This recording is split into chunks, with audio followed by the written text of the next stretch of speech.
नमस्कार दोस्तों, मैं मिलिंद मिश्रा आप सभी का स्वागत करता हूं आज की इस बेहतरीन से वीडियो में। और आज के वीडियो बहुत ही खास होने वाली है क्योंकि बहुत सारे स्टूडेंट्स की ये मांग थी कि सर हिस्ट्री का नया बैच कब से चालू होगा और जिसमें हम बेहतर तरीके से इतिहास को पढ़ सकें। तो जैसा कि आप सभी जानते हैं कि यूपी ट्रिपल एससी पेट, रेलवे और एसएससी एमटीएस की वैकेंसियाँ आने वाली है। एसएससी एमटीएस की वैकेंसी तो आ ही चुकी है, लेकिन जो पेट की वैकेंसी है और फिर हम देखें तो रेलवे की वैकेंसी है, ये सारी वैकेंसियाँ आने वाली हैं और इनके एग्ज़ाम 2-3 महीनों में होने हैं। तो हमने इसी टाइम पर स्टार्ट किया है अपना एक नया बैच, जिस पर आपको मिलेंगे regular classes with hand written PDF notes एकदम फ्री ऑफ कॉस्ट आपको इसी यूट्यूब चैनल पर मिलने वाली है। और बेहतर तरीके से मैं आपको सारी चीज़ें बताने वाला हूँ इस सीरीज में। और कोई भी चीज़ आपको तो ये नहीं है कि जल्दी से पढ़ा दी जाएगी, एकदम अच्छे तरीके से सारी चीज़ें पढ़ाई जाएंगी। आज हम जानेंगे कि इतिहास का सिलेबस क्या होने वाला है, कौन कौन से एग्ज़ाम के लिए ये बैच आपके लिए सफिशिएंट रहेगा कि आप पढ़ सकते हैं और इससे अच्छा अंक प्राप्त कर सकते हैं। तो एकदम बेहतर तरीके से इस वीडियो को पूरा देख लीजिएगा। और आज से हम स्टार्ट कर रहे हैं अपना आदित्य बैच, जो कि हिस्ट्री का हमारा पहली बार हम स्टार्ट करेंगे आदित्य बैच, क्योंकि आपने इसके पहले की क्लासेस देखी होंगी तो रेगुलर क्लासेस नहीं हो पाती थी, लेकिन अब हम एकदम पूर्णतया रेगुलर क्लासेस लेकर आएंगे। और आज से प्यारे साथी हम स्टार्ट कर रहे हैं यूपी ट्रिपल एससी पेट, एसएससी एमटीएस, रेलवे और भी जो एग्ज़ाम होने वाले हैं। इतिहास सब में समान रूप से पूछा जाता है, क्योंकि परीक्षाएं चाहे जो भी हो, लेकिन भारत का इतिहास कहीं भी परिवर्तित होने वाला नहीं है।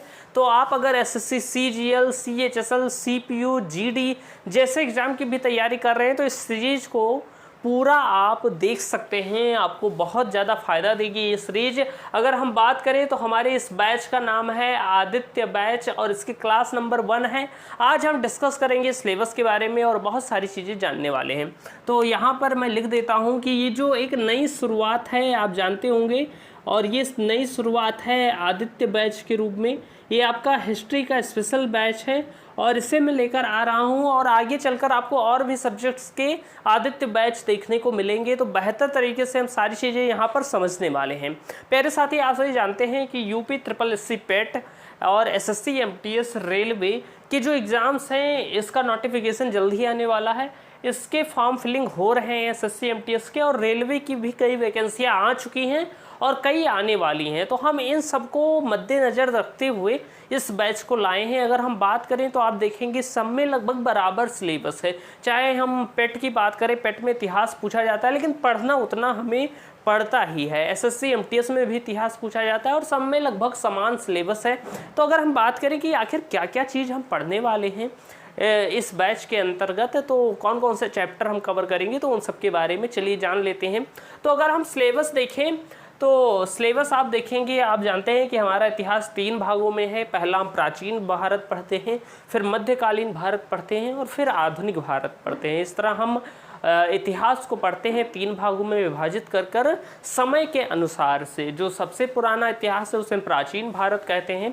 प्राचीन भारत में बात करें तो आप पढ़ेंगे मेरे द्वारा प्राग ऐतिहासिक काल। अच्छा, मैं बताना चाहूँगा ये इसकी जितनी भी क्लासेस होगी इसकी हैंड रिटन पीडीएफ नोट्स आपको मिल जाएंगी। आप पूछेंगे कि किस चैनल पर मिलेगी भैया आपकी ये नोट्स, तो आप टेलीग्राम पर सर्च करिएगा स्टडी विथ मिलिंद। क्या सर्च करना है? स्टडी विथ मिलिंद, या डिस्क्रिप्शन बॉक्स में आपको उसकी लिंक भी मिल जाएगी। आप टेलीग्राम पर ये सर्च करेंगे तो एक चैनल आएगा, उस पर आपको मैं हैंड रिटन नोट्स इस बार प्रॉपर वे में प्रोवाइड करने वाला हूँ।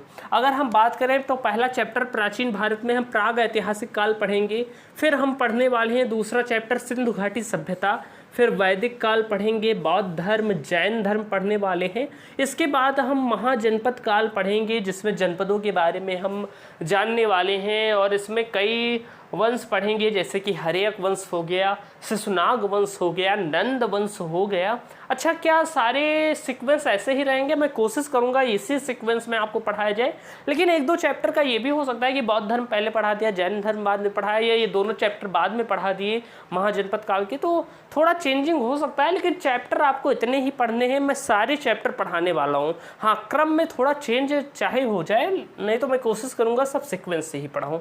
ओके, इसके बाद हम पढ़ेंगे मौर्य वंश एकदम बेहतर तरीके से। मैंने कुछ वीडियोस डाली थी प्राचीन भारत के इतिहास की, उतना मैंने प्रॉपर वे में नहीं पढ़ा पाया था, लेकिन जितने लोगों ने पढ़ाया उन्होंने कहा कि बहुत अच्छा पढ़ाते हैं। और एक बार आप देखेंगे तो आपको बहुत ज़्यादा चीज़ें सीखने को मिलेंगी, क्योंकि मैं खुद बहुत ज़्यादा रिसर्च करता हूँ और खुद भले ही उम्र मेरी कुछ कम है, लेकिन मैं कोशिश करता हूँ कि अच्छे से अच्छा आपको पढ़ाया जाए, आपको सारी चीज़ें बताई जाएँ जो आपके एग्ज़ाम के लिए इम्पॉर्टेंट हो। ओके, तो सारी चीज़ें मैं आपको बताने वाला हूँ। मौर्योत्तर काल भी हम पढ़ेंगे, 8 चैप्टर ये हो गए।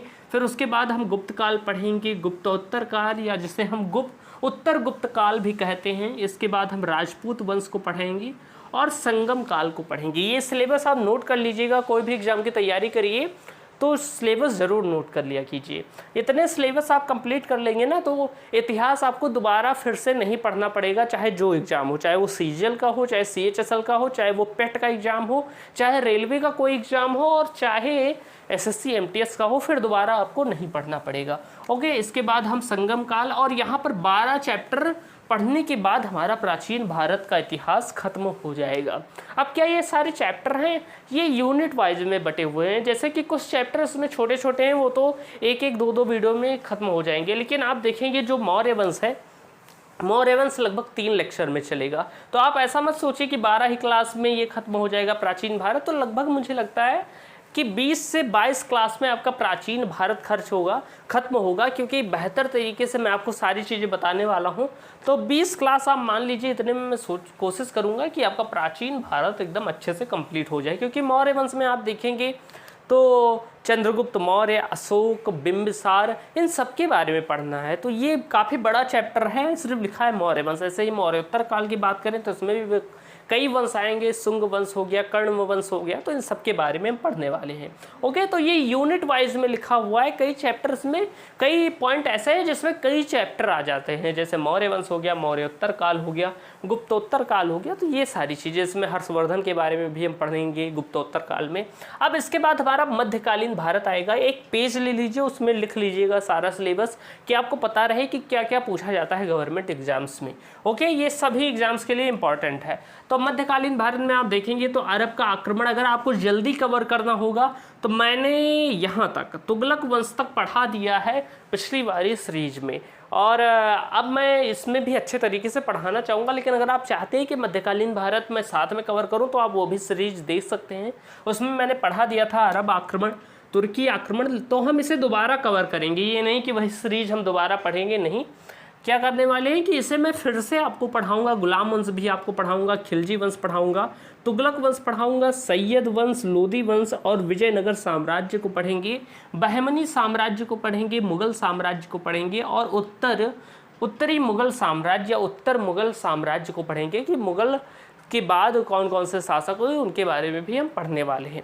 और लगभग 11 यूनिट में आपका क्या हो जाएगा, ये मध्यकालीन भारत आपका खत्म हो जाएगा। इससे 11 यूनिट ना कहिए तो 11 चैप्टर मान लीजिए, क्योंकि जो आपका दिल्ली सल्तनत है, दिल्ली सल्तनत वो इतने में आ जाता है। ये पूरा आपका दिल्ली सल्तनत में आता है, मैंने अलग अलग लिख दिया है। ये पूरा आपका दिल्ली सल्तनत एक यूनिट होती है, उसमें गुलाम वंश भी आता है, खिलजी वंश, तुगलक, सैयद और लोदी वंश आ जाता है। विजयनगर साम्राज्य के बारे में पढ़ेंगे, बहमनी साम्राज्य। अब यहाँ पर देखिए, ये मुगल साम्राज्य लग रहा है कि एक चैप्टर है, लेकिन आप इसमें देखेंगे तो इसके शासक बहुत ज़्यादा फेमस हुए, जैसे कि बाबर, हुमायूं, अकबर और जहांगीर, शाहजहां, औरंगजेब। तो इतने शासक हो गए, तो सब पर एक एक वीडियो बनेगी। तो 6-7 वीडियो सिर्फ आपको मुगल साम्राज्य पढ़ने में लगा देनी पड़ेगी, क्योंकि एक इम्पॉर्टेंट टॉपिक है और परीक्षा में इससे प्रश्न भी पूछे जाते हैं। तो आप ये बिल्कुल मत सोचिएगा कि 11 वीडियो में आपका ये कवर हो जाएगा।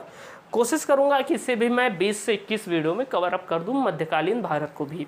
अब इसके बाद अगर हम बात करें आधुनिक भारत के इतिहास के बारे में, तो ये भी यूनिट वाइज बटा हुआ है। आप देखेंगे तो पहला यूनिट हम जो पढ़ेंगे वो भारत में विदेशी कंपनी के आगमन को पढ़ेंगे। और ये सिर्फ इतना लिखा हुआ है, लेकिन इसमें हमें किसके किसके बारे में पढ़ना है, पुर्तगालियों के आगमन के बारे में पढ़ना है, डचों के आगमन के बारे में, अंग्रेज़ों के जो ब्रिटेन के थे, डेनिश के बारे में, फ्रांसीसी के बारे में, यानी सबके बारे में पढ़ना है। और सब पर हमें एक एक अच्छे तरीके से समझना है। तो 3 से 4 वीडियो यही टॉपिक खत्म होगा। यानी कि कुल मिलाकर फिर इसके बाद हम क्षेत्रीय राज्य तथा यूरोपीय शक्ति का उदय पढ़ेंगे। EIC का विस्तार यानी कि ईस्ट इंडिया कंपनी का विस्तार कैसे हुआ, 1857 का विद्रोह कैसा था, बहुत प्रश्न पूछे जाते हैं। और भारतीय राष्ट्रीय कांग्रेस की स्थापना के बारे में, इसके इतिहास के बारे में, 1905 के पहले भारतीय राष्ट्रीय आंदोलन के बारे में हम पढ़ने वाले हैं, बंगाल विभाजन के बारे में हम पढ़ने वाले हैं, गांधीवादी युग के बारे में पढ़ने वाले हैं और भारतीय राष्ट्रीय आंदोलन के बारे में भी पढ़ने वाले हैं। तो ये सारी चीज़ें हम कवर करने वाले हैं आदित्य बैच में। और इस बैच की खास बात क्या रहेगी कि आपको मैं PDF नोट्स भी प्रोवाइड करूंगा। कहाँ पर प्रोवाइड करूंगा, तो आपको study with Milan Telegram channel join करना है। तो ये सारी चीज़ें हो गई सिलेबस के बारे में। अच्छा, डाउट था कि कौन कौन लोग इसे पढ़ सकते हैं, तो आप चाहे जिस भी एग्ज़ाम की तैयारी कर रहे हैं, अगर उसमें इतिहास पूछा जाता है तो आप हमारी इस सीरीज से जुड़ सकते हैं। लेकिन मैं बता देता हूँ, UP SSC पेट, SSC MTS, रेलवे, इसके अतिरिक्त आप अगर GD SSC GD की तैयारी कर रहे हैं, CHSL की तैयारी कर रहे हैं, CGL की तैयारी कर रहे हैं, CPU की तैयारी कर रहे हैं, और भी जितने एग्ज़ाम हैं, अगर आप किसी भी एग्ज़ाम की तैयारी कर रहे हैं, इतिहास उसमें पूछा जाता है, तो आपके लिए ये आदित्य बैच बहुत ही इम्पॉर्टेंट होने वाला है। तो इन सब के बारे में हम बेहतर तरीके से समझ चुके हैं। अच्छा, अगर हम बात करें तो मैं थोड़ा अब आपको आज डेमो दे ही देता हूं कि किस तरह हम पढ़ने वाले हैं अच्छे तरीके से। थोड़ा मैं इतिहास का परिचय आपको बता देता हूं और फिर बात करेंगे अगली वीडियो से, लेकिन थोड़ा मैं आपको पढ़ा देता हूं। तो मैं इसे रीच करता हूं और सारी चीज़ें मैं आपको पढ़ाने वाला हूं बेहतर तरीके से, और नोट्स आपको मैं डेली प्रोवाइड करूँगा। ये मेरा वादा रहा है। हर बार तो नहीं हो पाता था, लेकिन इस बार से डेली आपको नोट्स प्रोवाइड होगा। और कोशिश करिएगा कि अपने दोस्तों में भी वीडियोस को शेयर कीजिएगा कि ज़्यादा से ज़्यादा लोग हमसे जुड़ सकें, और बेहतर तरीके से मैं आपको सारी चीज़ें पढ़ा रहा हूं। और कोशिश कर रहा हूं जल्दी आपके लिए राजनीतिक विज्ञान, जो कि पॉलिटी है आपका, राज्य व्यवस्था, उसका भी आदित्य बैच लॉन्च करूं। और ये बेहतर सीरीज होने वाली है।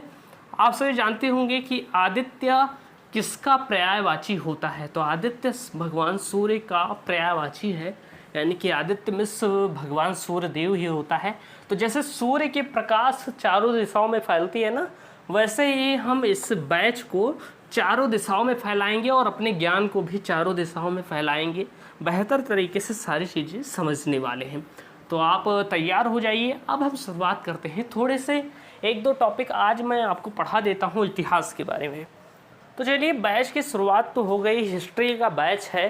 किसका बैच है? हिस्ट्री, जिसे हम इतिहास कहते हैं। तो चलिए हम बात करते हैं इतिहास की।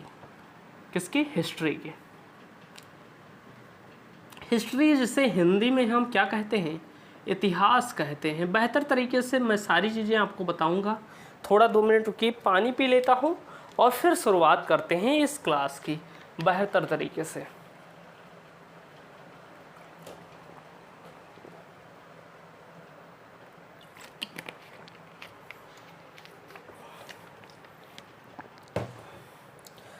अच्छा, अगर हम बात करें इतिहास की, तो पहले हमें जानना होगा कि आखिर इतिहास किसे कहते हैं, इतिहास की परिभाषा क्या होती है, यानी कि व्हाट इज हिस्ट्री, इतिहास क्या है। क्या जानना होगा कि आखिर इतिहास क्या है, इतिहास में क्या होता है, इसे हमें जानना होगा। एकदम बेसिक से मैं आपको सारी चीज़ें बताऊंगा। अगर आप पहली बार भी इतिहास पढ़ रहे हैं तो आपको बहुत सारी चीज़ें तैयार हो जाएंगी, कोई भी दिक्कत नहीं होने वाली है। और कोई भी डाउट रहा करे तो कमेंट बॉक्स में आप पूछ लीजिए, मैं सारे डाउट के जवाब तुरंत देता हूँ। ओके, ये मेरी आदत है। तो अगर मैं बात करूँ इतिहास की, तो एक तरीके से हम कह सकते हैं कि जो बीती हुई घटनाएं हैं उनका संग्रह क्या है, इतिहास है। यानी कि जो अतीत में बीत चुका है, प्लासी का युद्ध हुआ था, अगर हम बात करें मौर्य काल की स्थापना हुई थी, ऐसे मतलब पुरानी बातों की बात करें, भारत आज़ाद हुआ था, तो ये सारी बीती हुई घटनाएं हैं और इनकी जानकारी हमें है। तो ये जो बीती हुई घटनाएं हैं, इनको हम क्या कह सकते हैं? इसे ही हम इतिहास कह सकते हैं। मानिए इतिहास सबका होता है, मेरा भी कुछ इतिहास होगा, आपका इतिहास होगा, आपके दादाजी का कुछ इतिहास होगा, आपके दादी जी का कुछ इतिहास होगा। इतिहास कहने का मतलब कि उनके बीते हुए जीवन की कुछ घटनाएं को हम भी इतिहास कह सकते हैं। क्या कह सकते हैं, इतिहास कह सकते हैं। इतिहास सबका होता है, मेरा भी होगा और आपका भी होगा।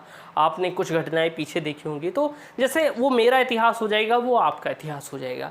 लेकिन अगर हम ओवरऑल बात करें कि इतिहास किसे कहते हैं, तो सबके इतिहास को तो हम इतिहास नहीं कह सकते। कहने का मतलब कि मेरे साथ परसों क्या हुआ कि मैं गिर गया सीढ़ी से, मान लीजिए, तो इससे तो मैं बुक में लिखूंगा नहीं कि मैं गिर गया, और ये उतनी इम्पोर्टेंट बात भी नहीं है। यानी कि कहीं ना कहीं हमें ये समझ में आ रहा है कि इतिहास जो है वो महत्वपूर्ण घटनाओं का संग्रह है, यानी कि फालतू की बातों का संग्रह नहीं है, जिसके साक्ष्य मौजूद हों, जिनका वर्णन पुस्तकों में मिलता हो, जिनका वर्णन अभिलेखों में मिलता हो, या जो महत्वपूर्ण घटनाएं हैं। यानी कि भारत आज़ाद हुआ 1947 में, ये हमारे लिए महत्वपूर्ण घटना है, तो ये इतिहास की घटना है। लेकिन अगर मैं बात करूं कि परसों क्या हुआ, मेरे बगल के जो भैया थे उनकी लड़ाई किसी से हो गई, तो ये महत्वपूर्ण घटना नहीं है, तो इसका वर्णन नहीं मिलेगा इतिहास में। यानी कि जो महत्वपूर्ण घटनाएं हैं उनका ही वर्णन इतिहास में मिलता है, तो हम कह सकते हैं। और जैसे कि आप देखें, तो अगर मैं बात करूं तराइन के प्रथम युद्ध की, तो तराइन का प्रथम युद्ध कब हुआ, तो 1191 में हुआ, यहाँ पर डेट मिलती है। अगर मैं बात करूँ तराइन का द्वितीय युद्ध कब हुआ, तो 1192 में हुआ। अच्छा, तो यहाँ पर क्या आपको देखने को मिलता है कि युद्ध के साथ साथ, यानी कि घटनाओं के साथ साथ उनकी तिथि भी लिखी हुई मिलती है।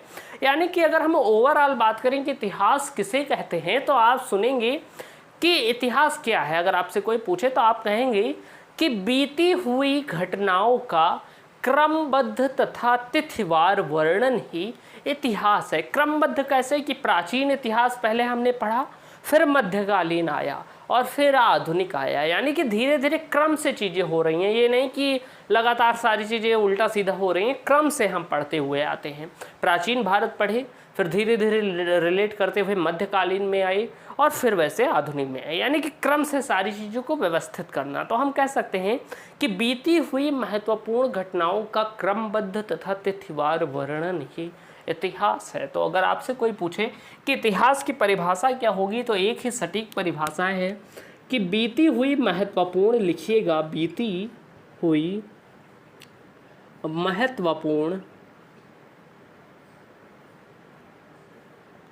घटनाओं का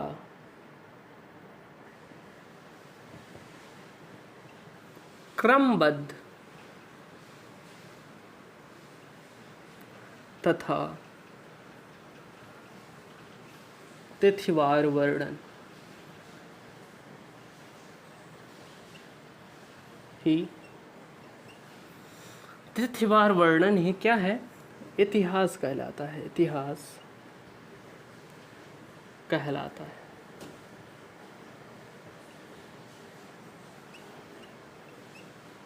इतिहास कहलाता है। बीती हुई महत्वपूर्ण घटनाओं का क्रमबद्ध तथा तिथिवार वर्णन ही इतिहास कहलाता है। यानी कि क्रमबद्ध से अगर हम समझें, तो मान लीजिए अगर प्रथम तराइन का युद्ध 1191 में हुआ, तो पहले हम क्या पढ़ेंगे, प्रथम तराइन का युद्ध पढ़ते हैं पहले, और फिर उसके बाद हम पढ़ते हैं द्वितीय तराइन का युद्ध। द्वितीय तराइन का युद्ध, तो ये क्या है, एक क्रम है कि पहले हमने प्रथम तराइन का युद्ध पढ़ा जो कि 1191 में हुआ, और फिर हमने पढ़ा द्वितीय तराइन का युद्ध जो कि 1192 में हुआ। फिर हमने इसके रिजल्ट के बारे में पढ़ा। उतनी चीज़ों में हमें अभी नहीं जाना है, आगे हम सब पढ़ने वाले हैं।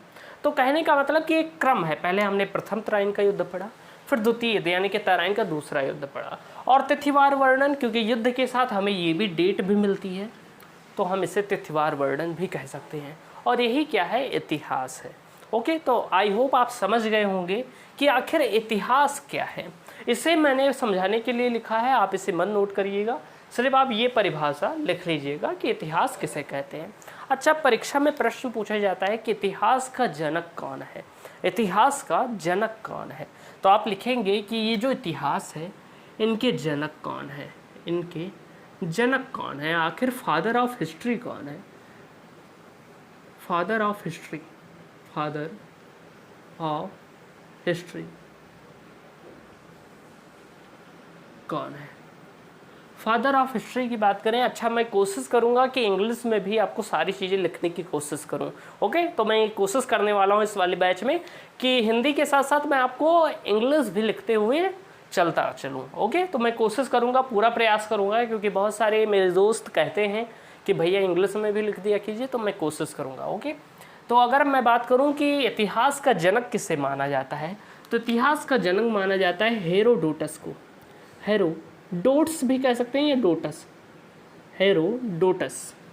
हेरोडोटस को माना जाता है इतिहास का जनक, या हेरोडोट्स भी कहते हैं। यहाँ पर हलंत लगा दिया जाए टा के नीचे तो हेरोडोट्स आ जाएगा। तो इतिहास का जनक किसे कहते हैं? हेरोडोटस को कहते हैं। ये हेरोडोटस की बात करें तो ये यूनान के रहने वाले थे। यूनान कहाँ पर पड़ता है? जहाँ का सिकंदर रहने वाला था। और यूनान जो है वो यूरोप महाद्वीप में पड़ता है। कहाँ पर पड़ता है? यूरोप महाद्वीप में। यूरोप महाद्वीप में पड़ता है यूनान, यहीं के रहने वाले थे हेरोडोटस। इन्हें भारतीय इतिहास का भी जनक कहा जाता है, यानी कि इतिहास का जनक हेरोडोटस को माना गया है। अच्छा, क्यों माना गया? इनकी एक पुस्तक है जिसका नाम है हिस्टोरिका। इसी के कारण, इसी पुस्तक के कारण इन्होंने लिखी थी, और इसी पुस्तक के कारण क्या हुआ कि इन्हें फादर ऑफ हिस्ट्री माना जाता है कि इतिहास का जनक कौन है? हेरोडोटस है, और इनकी एक पुस्तक है हिस्टोरिका। तो ये बातें आप समझ गए होंगे। अच्छा, इसके बाद मैं आपको बात करूं तो एक इम्पॉर्टेंट चीज़ आपको मैं बताने वाला हूं कि आगे चलकर आपको एक चीज़ में दिक्कत होने वाली है, वो है इतिहास की तिथियों के बारे में। इतिहास की तिथियां क्या होती हैं? तो एक बात आप नोट कर लीजिएगा, मैं इतिहास की तिथियों के बारे में बता देता हूं जिससे कन्फ्यूजन ना हो, क्योंकि आगे हम ऐसे डेट पढ़ेंगे, ईसा पूर्व पढ़ेंगे, तो आखिर ईसा पूर्व क्या है? तो आप लिख लीजिए हेडिंग डालकर के इतिहास की तिथियाँ। इतिहास की तिथियाँ क्या है? तो अगर हम बात करें तो इतिहास की तिथियों को हम कुछ इस तरह समझते हैं। बीच में हम लिख लेते हैं, आप पहले लिख लीजिए तब मैं आपको बताता हूँ अच्छे तरीके से। बीच में हम रखते हैं, अगर हम बात करें, थोड़ा मैं इरेज कर देता हूँ, ऐसा एक बॉक्स बना लीजिए। अगर हम बीच में रखें ईसा मसीह के जन्म को, हम मान लेते हैं कि बीच में क्या हुआ? ईसा मसीह का जन्म हुआ। ईसा मसीह को आप जानते ही होंगे, ईसाई धर्म के भगवान हैं ईसा मसीह जी, और इनका जन्म हमने माना कि इस समय पर हुआ, ईसा मसीह का जन्म। तो अगर हम बात करें तो ईसा मसीह के जन्म से पहले वाले समय को हमने क्या कहा? परीक्षा में आप देखेंगे या आगे जब हम हिस्ट्री को पढ़ने वाले हैं तो इतिहास में आप दो तिथियां देखेंगे, एक तो होगी ईसवी और एक होगा ईसा पूर्व। तो इसमें बहुत ज़्यादा कन्फ्यूजन होता है, और परीक्षा में कभी कभी इससे भी प्रश्न पूछ लिया जाता है कि बीसी का फुल फॉर्म क्या होगा, एडी का फुल फॉर्म क्या होगा। तो इन सब के बारे में हम पढ़ने वाले हैं। तो ईसा मसीह का जन्म अगर हम मान लें यहाँ पर हुआ था, तो इसके पहले हम मान लेते हैं कि 0 पर हुआ था। ईसा मसीह का जन्म 0 पर हुआ था, और ईसा मसीह के जन्म को 0 मानकर हम क्या करते हैं कि इसके पहले के समय को, पहले का समय, एक तो ईसा मसीह के पहले का समय है और एक ईसा मसीह के बाद का समय है, यानी कि जन्म के बाद का समय।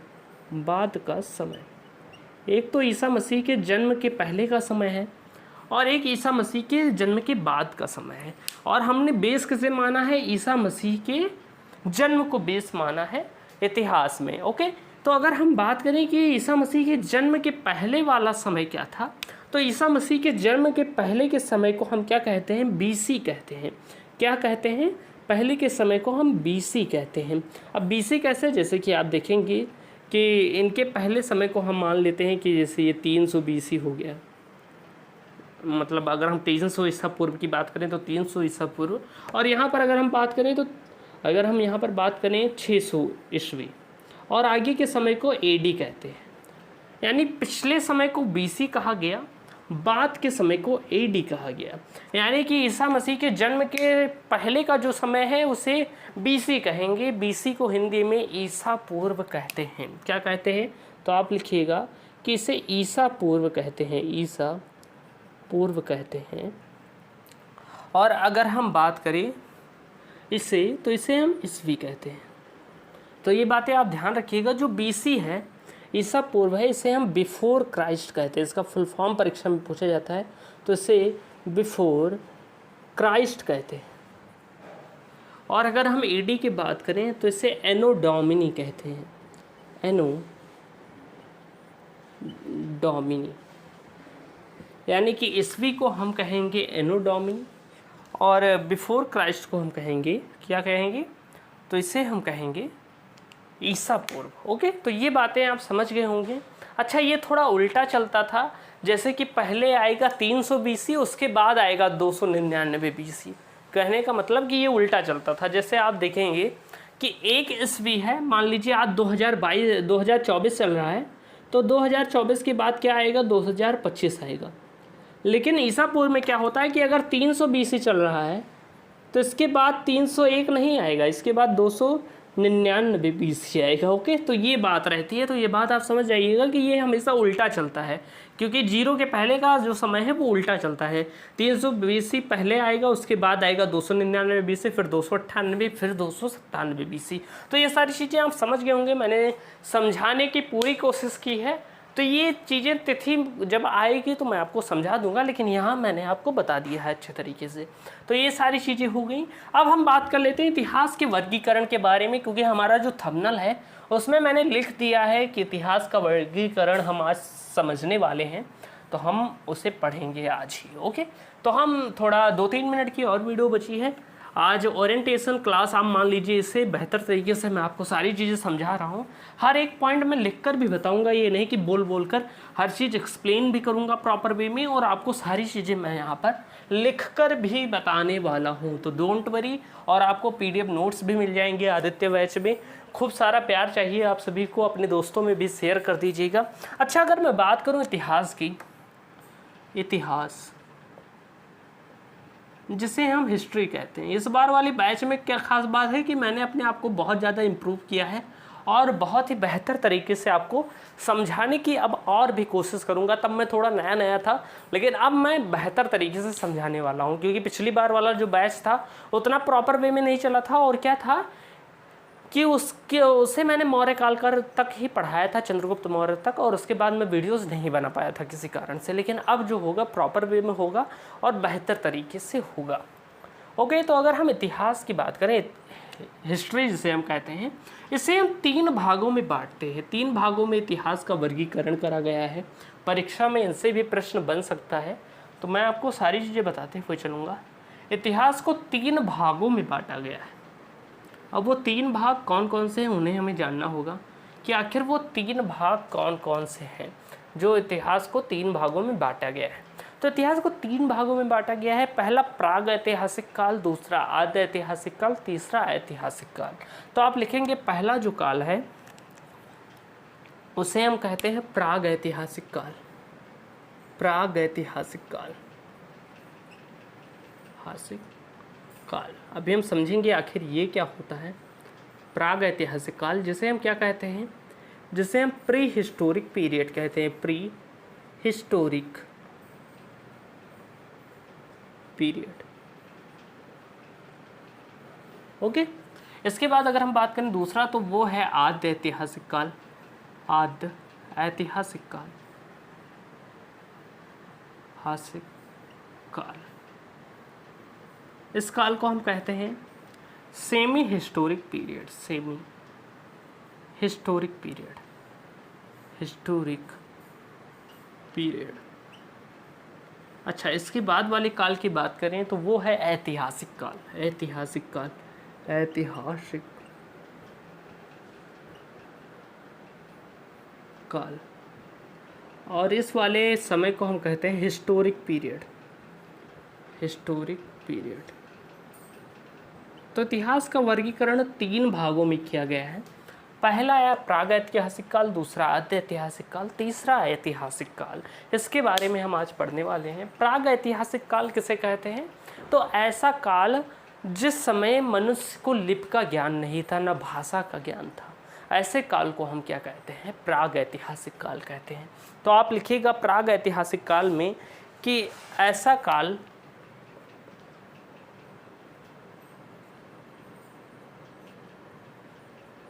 काल जिस समय का कोई लिखित साक्ष्य मौजूद नहीं है, या हम कह सकते हैं कि इस समय के मनुष्य को लिपि का ज्ञान नहीं था। तो आप कह सकते हैं कि ऐसा काल जिस समय, आप कह सकते हैं ऐसा काल जिसके बारे में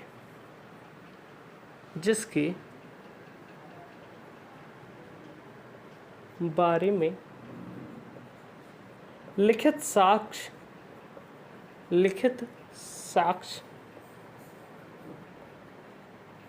मौजूद ना हो।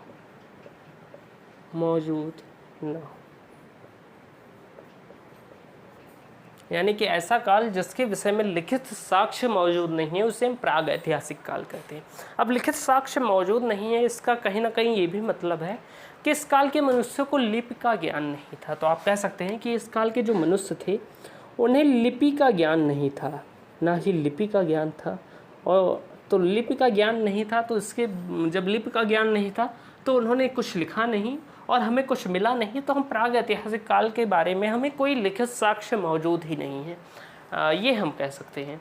इसके बाद अगर हम बात करें आद्य ऐतिहासिक काल की, सेमी हिस्टोरिक पीरियड, तो ऐसा काल जिसके विषय में लिखित साक्ष्य तो मौजूद हैं लेकिन उसे पढ़ा नहीं जा सकता, उसे हम आद्य ऐतिहासिक काल कहते हैं। तो आप लिखेंगे प्यारे दोस्त कि ऐसा काल जिसके विषय में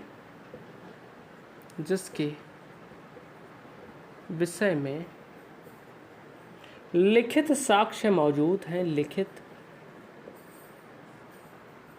साक्ष्य मौजूद हैं,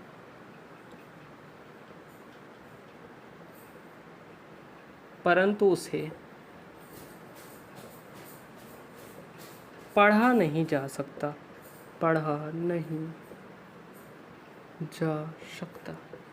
उसे हम क्या कहते हैं? आद्य ऐतिहासिक काल कहते हैं।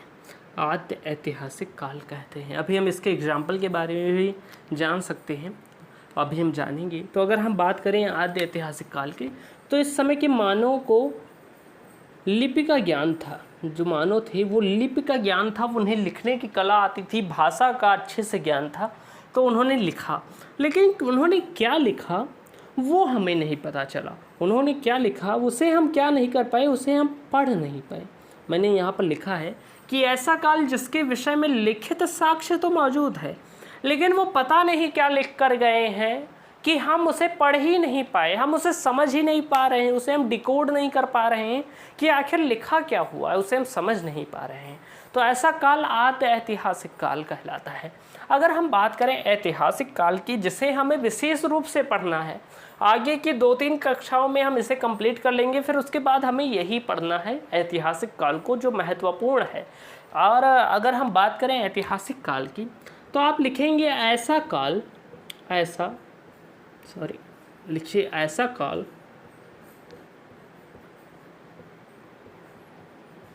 जिसके विषय में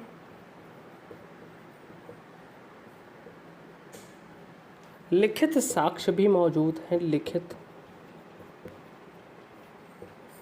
साक्ष्य भी मौजूद हैं तथा उसे आसानी से पढ़ा भी जा सकता है, उसे आसानी से पढ़ा भी जा सकता है। उस काल को हम क्या कहते हैं? ऐतिहासिक काल कहते हैं। यानी कि जो ऐतिहासिक काल, हिस्टोरिक पीरियड के मनुष्य थे, उनको लिपि का भी अच्छा खासा ज्ञान था और उन्होंने जो कुछ भी लिखा है अपनी भाषा में उसे हम आसानी से पढ़ भी सकते हैं। यानी कि हम भी पढ़ सकते हैं, आप भी आसानी से पढ़ सकते हैं। तो इस समय के मानवों की जो लिपि और का ज्ञान था वो हमें आती है, वो लिपि आती है और उससे हम आसानी से पढ़ सकते हैं। तो ये तीसरी कैटेगरी बनाएगी ऐतिहासिक काल के बारे में। तो ये 3 कैटेगरियों में इतिहास को विभाजित किया गया, उनके लिपि के आधार पर, उनके साक्ष्यों के आधार पर, क्योंकि इस काल के मनुष्य को ना ही लिपि का ज्ञान था और लिपि का ज्ञान नहीं था तो कोई भी लिखित साक्ष्य नहीं मिला, तो इसे हमने प्राग ऐतिहासिक काल में डाल दिया। आद्य ऐतिहासिक काल फिर हमने परिभाषित किया कि ऐसा काल जिसके विषय में लिखित साक्ष्य मौजूद हैं लेकिन हम उसे नहीं पढ़ पाए हैं कि आखिर इस काल के मनुष्यों ने लिखा क्या था, उनके भाव क्या थे, उसे हम नहीं समझ पाए हैं, इसलिए उसे हम आद्य ऐतिहासिक काल कहते हैं। ऐतिहासिक काल क्या है कि ऐसा काल जिसके विषय में लिखित साक्ष्य भी मौजूद हैं और जिसे हम आसानी से पढ़ सकते हैं। विशेष तौर पर हमें यही काल पढ़ना है और बेहतर तरीके से समझना है। अच्छा, हम एग्जाम्पल की बात करें तो आप लिख लीजिएगा जो प्राग ऐतिहासिक काल है इसका एग्जाम्पल क्या होगा, तो इसका एग्जाम्पल आप लिख लीजिएगा कि पाषाण काल। आगे हम अगली क्लास से पाषाण काल पढ़ने वाले हैं। पाषाण काल यानी कि जिसे हम स्टोन एज कहते हैं, स्टोन एज। और स्टोन एज क्या है, प्राग ऐतिहासिक काल में आता है, क्योंकि इस काल के मनुष्य को आदि मानव भी कहा जाता था, उन्हें लिपि का ज्ञान नहीं था। इसमें हम पढ़ेंगे कि पाषाण काल में कैसे कैसे मानवों ने अपना विकास किया। पहले वो कुछ नहीं जानते थे, फिर आग की खोज की, फिर भोजन को पकाना चालू किया, फिर खेती करना चालू किया, आवास को बनाना चालू किया। ये सब हम पढ़ने वाले हैं आगे के क्लासेस में। इसके बाद आते ऐतिहासिक काल की बात करें तो इसका बेस्ट एग्जाम्पल है सिंधु घाटी सभ्यता। सिंधु घाटी सभ्यता इसका बेहतरीन एग्जाम्पल है, जिसे हम इंग्लिश में क्या कहते हैं, तो इसे हम कहते हैं इंडस वैली सिविलाइजेशंस। देखिए, अगर स्पेलिंग में कोई भी मिस्टेक होगी तो माफ़ कीजिएगा, लेकिन मैं कोशिश कर रहा हूँ कि आपको सारी चीज़ें मैं लिखूँ। ओके, इसके बाद अगर मैं बात करूँ ऐतिहासिक काल की, तो ऐतिहासिक काल क्या है, वैदिक सभ्यता से अब तक, वैदिक सभ्यता से अब तक का समय, यानी कि वैदिक काल जो हम पढ़ेंगे वहाँ से लेकर अब तक, वैदिक काल में जो मनुष्य हैं उन्होंने जो कुछ भी लिखा वहाँ से हमने पढ़ना चालू किया, वो सारी चीज़ें हम पढ़ सकते हैं। वैदिक सभ्यता से अब तक का समय क्या है, ऐतिहासिक काल में आता है। इसे हम वैदिक पीरियड भी कह सकते हैं या वैदिक सिविलाइजेशन भी कहते हैं। तो आप वैदिक पीरियड लिख लीजिए या सिविलाइजेशन भी लिख सकते हैं। वैदिक सभ्यता मैंने लिखी है तो वैदिक सिविलाइजेशन लिख लीजिएगा, या आप यहाँ पर वैदिक काल भी कर सकते हैं। ओके, तो वैदिक काल से लेकर अब तक का जो समय है वो वैदिक पीरियड में आता है और यहाँ के जो लिपि हैं, जो साक्ष्य मिले, उसे हम आसानी से पढ़ सकते हैं। तो इसी के बारे में हम अच्छे से पढ़ने वाले हैं। इसी को 3 कैटेगरी में बांटा गया है, प्राचीन काल, मध्यकाल, मध्यकालीन भारत और फिर आधुनिक भारत। इसी ऐतिहासिक काल को कई स्टूडेंट से पूछा जाता है कि इतिहास को कितने भागों में बांटा गया है, तुरंत हाथ उठाते हैं और खड़े होकर कह देते हैं कि सर प्राचीन भारत, मध्यकालीन भारत, आधुनिक भारत। तो मेरे भाई, वो इतिहास का भाग नहीं है, वो क्या है, वो ऐतिहासिक काल का भाग है और उसे हम समयानुसार अपने हिसाब से डिवाइड कर कर पढ़ रहे हैं।